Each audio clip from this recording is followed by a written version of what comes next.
In this video, I'm going to show you how to scale your Klaviyo account from wherever you are now to $50,000 per month or more consistently in 2025. Now, why listen to me? Me and my team have done this for dozens of accounts over the past few years, and we're going to give you the exact roadmap so you can follow and execute flawlessly without the guesswork. My name is Anthony, and I've generated over $30 million through email, helping accounts that were pre-revenue all the way up to brands doing $4 million per month. One of the biggest misconceptions that new accounts have is they think that list size is everything, and that a bigger list equals more revenue, and it's just not true. We've seen brands generate over $1 million a month with a list size of just under 100,000 subscribers, and we've seen accounts with inflated subscribers of over 1.7 million, but can't break $500,000 a month in email revenue. Now, this strategy might change slightly based off of where your starting point is and what industry you're in, but this is the exact framework that we use to take an account that's new, brand new, pre-revenue early on, and figure out how do we scale this account and there's success. I've used this exact framework to take accounts that were pre-revenue to, in the period of 9 months, generating over 6 figures a month in email revenue. If you want the exact framework, stay tuned, watch this video, drop any questions in the comments, and let's dive straight in. All right, now we dive into the 5 pillars on how you scale a Klaviyo account to $50,000 per month in email revenue or more,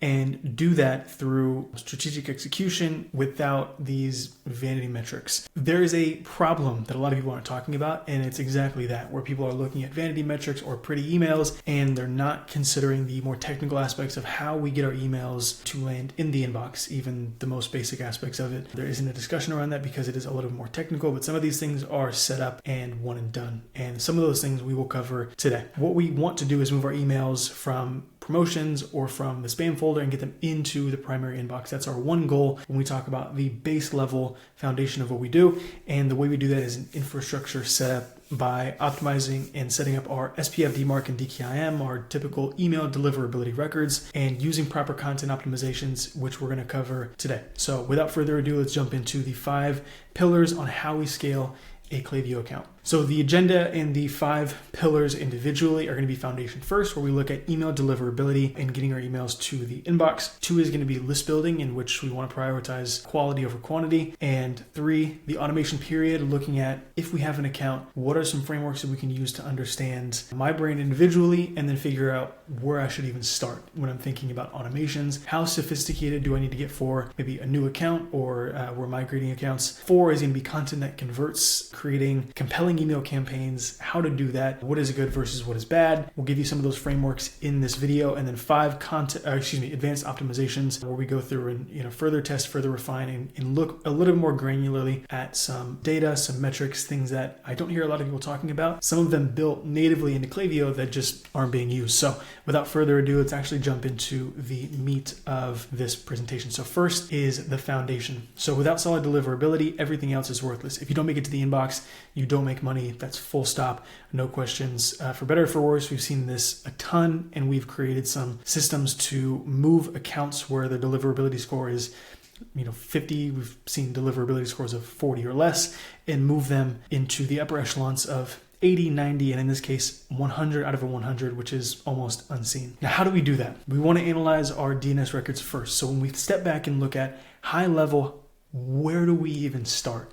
This is going to be exactly where we start. These 3 records off the bat, no matter how much time, energy, or money you put into email campaigns, these records looking like the one on the before side on the left, this will send your email to spam no matter how hard you try, no matter how much effort and time you put into each email campaign. Now, to do this, you want to go to easydmark.com. You want to enter your brand's URL, and it'll spit out something that looks just like this and give you a risk assessment level. Now, what some brands can look like, 1 out of 10, 2 out of 10, 5 out of 10, so on and so forth. What we want to get is a 10 out of 10, in which case you can see on the right, in the after, where the DMARC record is fully not only aligned but enforced. SPF and DKIM are fully aligned as well. What this exactly means doesn't matter. Don't worry about what it means. What we know is that we want to get to this as an end result. The first priority is to improve as much as we can. So what we want to see are the 2 records on the right, DKIM and SPF.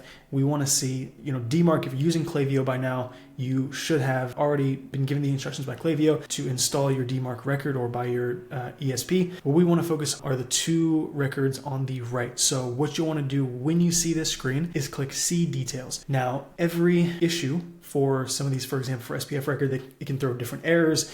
There's too many calls. There's no record installed. Each is different. So what you can do is click See Details, take a screenshot, and send the screenshot to Anthony@transparentdigital.agency. Based off of what I see, I'll give you the exact steps and records so where you can copy and paste them into your DNS settings, and I'll give that to you completely for free. So if you want to screenshot what you see, I will give you the exact steps on how to fix your specific brand and your specific records, be it SPF, DKIM. Sometimes DKIM is missing a record in total. Sometimes it needs to be added for Google. Whatever it is, I can help because each situation will be different. This is one of the hardest parts of this, is getting these records fully aligned, and I'm here to help. So send your screenshot to Anthony, ANTHONY, @transparentdigital.agency, and I will give you the exact steps to fix it. That's the start. The one thing we want to do next is move on to some monitoring tools. Postmaster Tools by Gmail. If you go to gmail.com/postmaster, this gives you the step-by-step guide on how to set this up for your brand. You just need to install a record or verify that you are the owner of the domain you are trying to get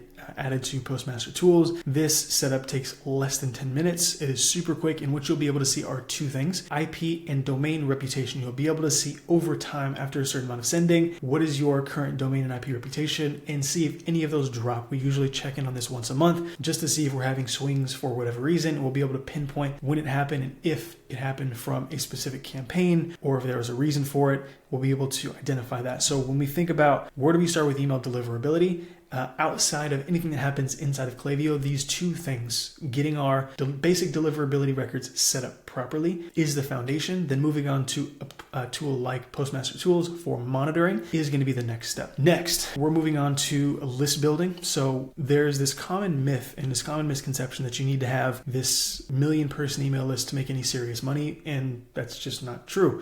We have accounts that have less than 100,000 subscribers on their email list, but make $1 million a month. And it's just a great example that you don't need a huge list to make a lot of money with email, and even to make more money than you're making currently. Now, the way that we do that and how we're going to structure our mental maps when we think about list building are twofold: collection and cleaning. So collection, we want to make sure to have multiple collection points. We want to have everything set up properly and functioning properly through our checkout integration, having secondary pop-ups like exit intent, our main pop-up, making sure that we have it on our footer, on our website, making sure that every level of the funnel, we create this multi-step process, this multi-step funnel for list building to where there is no escape. We will get your email at some point. It's a question of what angle we're using on that specific pop-up or form, and at what point we collect your information over a given period of time. When we think about cleaning, list validation is really important. I think underappreciated and underutilized. We use Zero Bounce. We're partners with them, and we do this to remove spam trap emails, invalid emails, misspelled emails. These are really common culprits, bounces, which affect deliverability, but also make sure that we are able to build a really, really, really high quality list to guarantee that, one, our deliverability foundation is structured properly and we have a solid foundation there. And also we're able to make as much money as possible and see positive metrics from our Klaviyo account in terms of engagement, in terms of deliverability metrics like bounce rate and marked as spam. We're able to make sure that that's as healthy as possible. And using platforms like Zero Bounce, we use them because they have the best integration with Klaviyo, but there are a ton of platforms that do similar functions to Zero Bounce. Now, when we look at list building, some of those forms we talked about when we talk about, multiple touch points via different types of forms, you can edit this language for your checkout if you're using Shopify to say whatever you want, give a unique discount code. But making sure this is functioning properly is absolutely essential. Another common but really underutilized list collection technique is going to be this. You can see for this brand here, they have this really well structured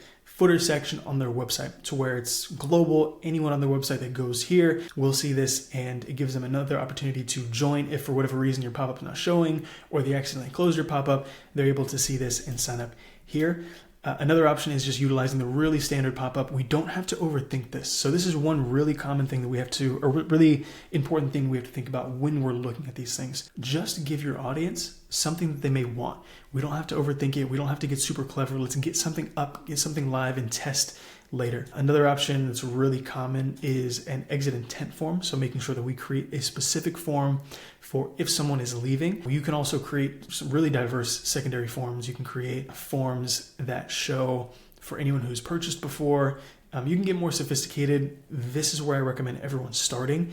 Build a base and go on from there. If you can collect SMS, you can also create an SMS specific form. This form being for email, an SMS form showing later to, maybe to people who visited 3 pages or more, 3 products or more. You don't have to get super fancy, but just thinking about it at a high level. How do I want this executed, and how do I want people to receive these pop-ups when they're on my site, if I want them at all? Or we can keep it extremely simple, have an email and SMS pop-up all in one. But when we think about list building, having different touch points like this are going to be key. Another thing you can do also is use a platform like OpenSend for email identification to begin collecting the emails of people who are on your site. It's a really solid way to just get a foundation set and see if it works for your brand. Some brands it works better than others. I've seen it work really well sometimes, not so good others, but it's worth a shot. Opensend.com. 3 is going to be the automation pyramid. So when we think about, for my brand, where do I start? Unfortunately, every brand is different, but we can create some mental models to understand, based on my brand in general, where should I start? So the framework that we typically use is looking at your current returning customer rate. If your returning customer rate is below 25, you want to start with acquisition flows. And it's usually where we start in general, but it can change based off of how many people are coming to the site and how deep we want to go with these acquisition flows. Acquisition is anything that's pre-purchase. So it's a welcome flow, it's any sort of abandonment flow, checkout, cart, browse. If you want to get more advanced, you can go site abandonment as well. Anyone who visited your site but did not view any products. All of these acquisition or pre-purchase flows are a great foundation if you have a lower returning customer rate. Usually what we'll do if a brand has, say, an 89% returning customer rate, this is inside of Shopify, it just gives us a general idea of how well the brand is converting prospects into customers. But also, really, it gives us an idea of how often and how frequently customers come back to buy another time. And this gives us a baseline idea of where to start. Now, if a brand has a higher returning customer rate, what we'll typically do is go more general on the acquisition flows. Maybe we start with a welcome flow, checkout flow, and a cart abandonment flow. And we don't spend as much time on the browse or site abandonment and go a little bit deeper into retention flows, looking at, okay, we know that based on our the data that we have currently inside of Shopify, and also any any email data that we have inside of Klaviyo, we know that our typical person comes back after 60 days. We want to create our post-purchase flows in a way that gets those people to come back a little bit quicker. If your average returning customer comes back after 12 months, we don't want to be unrealistic and create a post-purchase flow that wants them to come back 30 days later. We want to make sure that we look at that 12-month period and say, okay, interesting. Can we get this person who shops every 12 months to come back every 9 months instead? You want to decrease that window, not create some unrealistic expectation. Those emails are going to get extremely low opens, extremely low clicks, and extremely low revenue. We need to begin to simplify this process and not overthink this process, but understand where we currently are and understand how to shrink what we're currently seeing and not create some unrealistic expectations around our brand or what we're trying to accomplish based off what we've seen on LinkedIn. What you can also do is go more advanced. We won't go too deep into this. There are flows like expected date of next order, which is Klaviyo's predictive AI flow. You can also go, like I said, into some flows like site abandonment, or you can go into back in stock flows. This is something we can get to eventually. Start with some of the more basic flows. The core 5 is really where you want to start for most brands. Again, go through the framework that I said previous and understand where you want to start, usually starting with welcome, checkout abandonment, cart abandonment, browse abandonment, post-purchase, and replenishment. Those are the key flows when we think about where to start. Campaigns is obviously the very tip of that pyramid. This does not come into fold just yet. Where this comes in is next, where we want to begin thinking about creating this life cycle. Now, before we get into that, we want to really double down on this motto. When we're thinking about either a new account or revamping an account, we want to go speed over perfection. Execute fast. We want to make sure we're not overthinking this. We want to make sure that we're getting things live ASAP. We want to remember, simple works. There are brands that make millions of dollars off of plain text emails. I've seen it. Do not overthink this. Create even with the Klaviyo templates, creating there, adding in your language, adding in an image or two, but starting somewhere, and over time building into something that is more aligned with your brand voice or where you see the brand going, but starting simple. And then getting things live fast. You want to launch the first few flows. Usually a full account will have anywhere from 8 to 12. We've seen accounts that have 17 or 24 flows. Things get much more advanced over there. We want to launch the first few flows and get our way up to 8 to 12 flows as fast as possible to really create that flywheel and that life cycle journey for the people who are coming to our site and shopping. Next is content that converts. When we think about creating email blasts, which are email campaigns, there are a few things that we want to consider. We're not getting too deep into segmentation in this video. You can look at other videos for really basic segmentation. What I usually recommend is starting with anyone who is not suppressed and anyone who has opened or clicked in the last 30 to 45 days. Typically, there's a really good starting point. We don't have to get sophisticated. I don't recommend adding in, viewed products, placed order, some of these things. It just muddies the water. Just because someone purchased doesn't mean they're going to engage with your content or that they're even active through email. So making sure that we stick to just the core segments and build off that. Usually what I'll recommend for new accounts is starting with that exact framework, has opened or clicked in the last 30 or 45 days.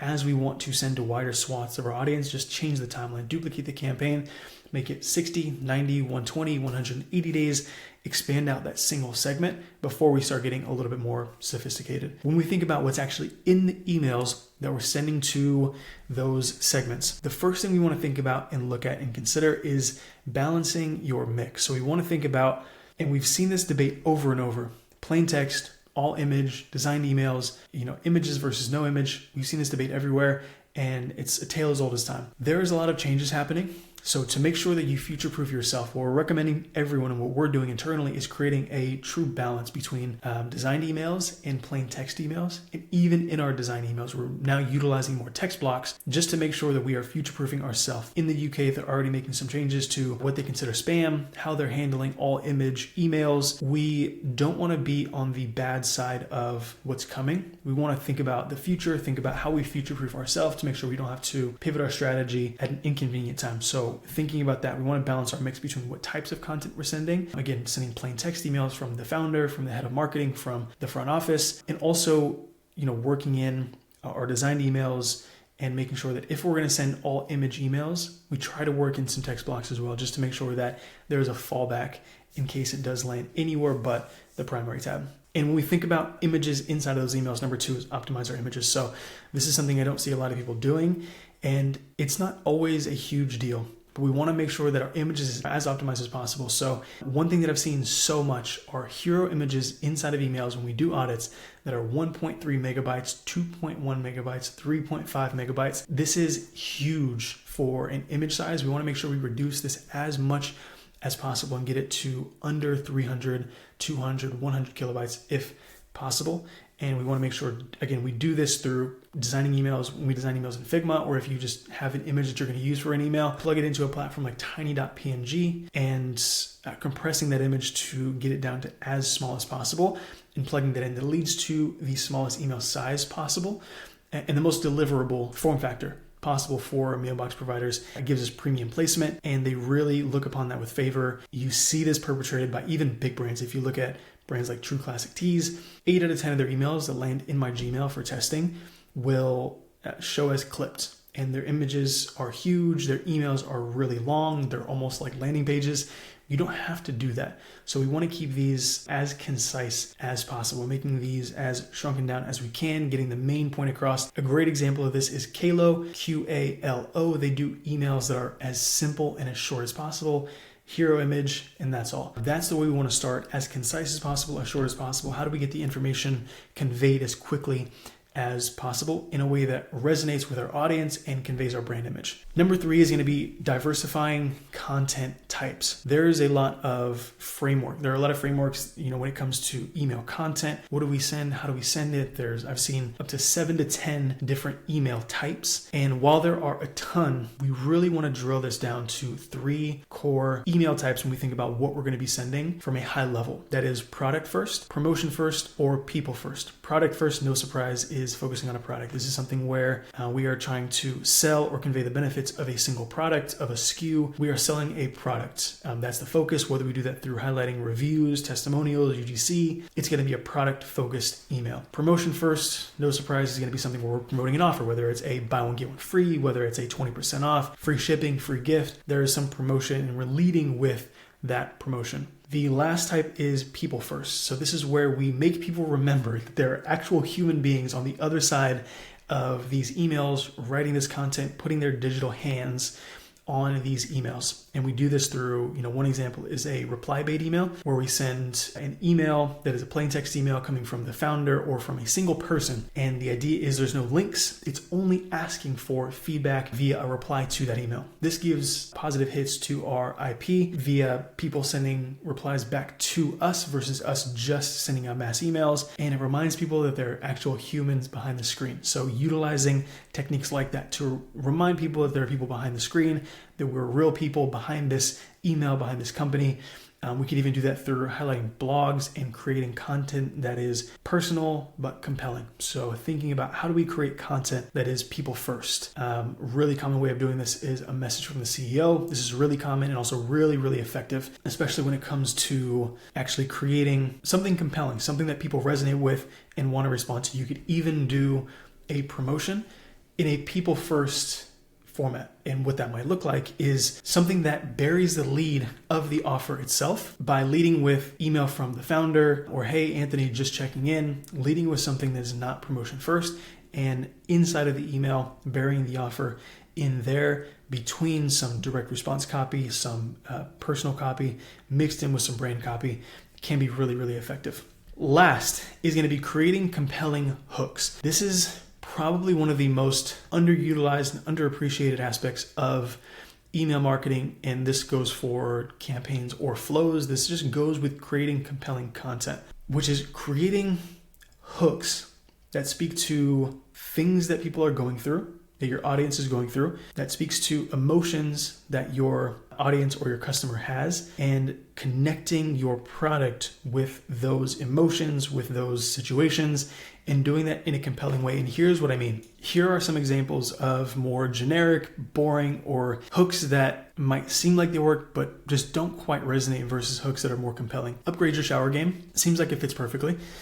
Fits, when we think about, like, for example, this being examples for a brand like Dr. Squatch. Upgrade your shower game. Natural soap, no harsh chemicals, smell like a man, feel like a man. These all could work. You can send these and they might work to some degree, but they're not nearly as compelling as something that digs down deeper into, you can use a technique like 7 layers deep or 7 layers of why, but really drilling down to, if someone wants to upgrade the shower game, why do they really want to do that? Why does someone want to upgrade the shower game? Well, maybe they want to smell good. Well, why do they want to smell good?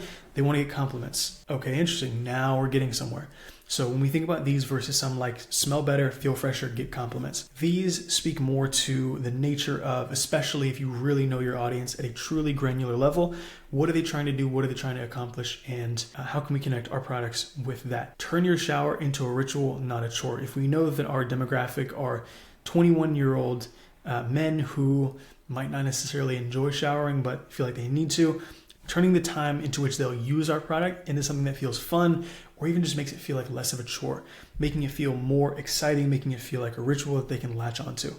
The morning routine that actually wakes you up. Again, if we know that our audience are younger men, if we know that one of the things they struggle with is waking up early, we can tack onto that emotion, that event, that problem with our product, the thing that wakes you up in the morning. If you need help waking up, use this routine. People are chasing routines all the time. So again, utilizing these techniques to understand what does our audience want and how do we create compelling hooks in our emails, even if they're just simple plain text emails, to drill down to a deeper level of emotion. Now 5, advanced optimizations. There are a few categories of this. These things are a little bit more advanced. I wouldn't worry about these too much, but I want to cover them just because they're things that you can begin looking at today once you start sending to get a deeper idea, a deeper understanding. Revisit this video, save this video for later if you want to come back to this at a later day.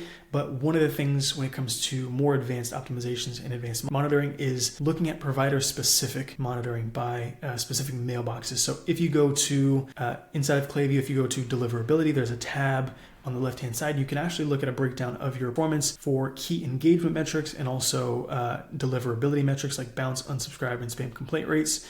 And you can look at how is your performance between all of these inboxes, and you can see if there's a stark decline, why. Is it in one specific inbox? Is it across every inbox in general? It'll give you a deeper understanding of what you're looking at, what the problems are, and how to fix it. Typically what we do if we see that, for example, Verizon is the only one getting hit with decreased performance, we'll create a segment of anyone who has a Verizon, which is also Yahoo, mailbox, and exclude those people from some campaigns just to see how performance changes over time. Also, a little bit more advanced is you can you can purchase a software called Glock Apps. And you can actually do inbox testing based off region, based off inbox, and see a breakdown with some actionable tips. You can see here the score is 94 for this. And you can also see that when you do this, the score that you get might change a little bit. It might change based off of inbox, and it'll give you deeper insights into exactly where you're falling short, and as well as giving you action items on where to improve your sending. Next is true ROI tracking. Now, most people don't think about ROI when it comes to email. We only look at how much am I making from email, but really you want to be looking at the true ROI to see, does this make sense to have this agency on board, to have this freelancer on board? Am I making enough for it to truly make sense? And what we look at is what's called RORE, R-O-R-E, which is net profit, which is just revenue, total email revenue minus costs. And we take that net profit and we divide it by costs. And that gives us our return on retention efforts. An example here is if you made, let's say, $987,000 through email last month, that's going to be email and SMS revenue in this case. So let's just say all Klaviyo revenue, email and SMS, $987,000. And we divide that by 6,750, which in this example is cost of agency, Klaviyo cost, and so on. That leaves us with $980 and $250. And dividing that by our costs, which this is not in here. So if we divide $987,025, $250 by this $6,750, again, it leaves us with 145x RORE. And basically what that means is for every dollar that you put in, you get out $145. The ROI in this specific example is bar none. What you'll typically see is a return on retention efforts of around 10 to 30x. Sometimes it could be lower if you're an apparel brand and your repeat customer or your repeat purchase rate isn't as high, you'll see it be a little bit lower. But this just gives you a base level understanding of where you currently are. And if a new agency comes on, you understand what to base that off of. With this agency coming on, do we see increase in our return on retention efforts? You can also see a quick breakdown down here of exactly how to break this down a little bit further. But moving on to the next advanced optimization, which is Klaviyo features that are built in. So one of the things that we look at are this cohort analysis chart of the Shopify place order metric. So if you come into the metric place order, you can look at cohorts and begin to understand, are there peak seasons? This is most helpful when you're coming into, as an agency coming into a new account. You can look at, are there peak seasons that we should be preparing for a few months in advance? Are there things we need to call out? Or do we see a huge drop off after a certain period of time? It can give you some base level insights. Again, it's not super comprehensive, but it just gives you some base level insights on where the account is currently, where it's been historically. If this is an existing account that just hasn't been monitored properly, this will give you this data. This will not be available for brand new accounts. But one thing you could also dive into that is much more advanced is RFM analysis. It's an extra feature you have to play with and pay for. Do not rush into that. Really, all of this is getting a base level understanding of each account, whether it's new or existing. So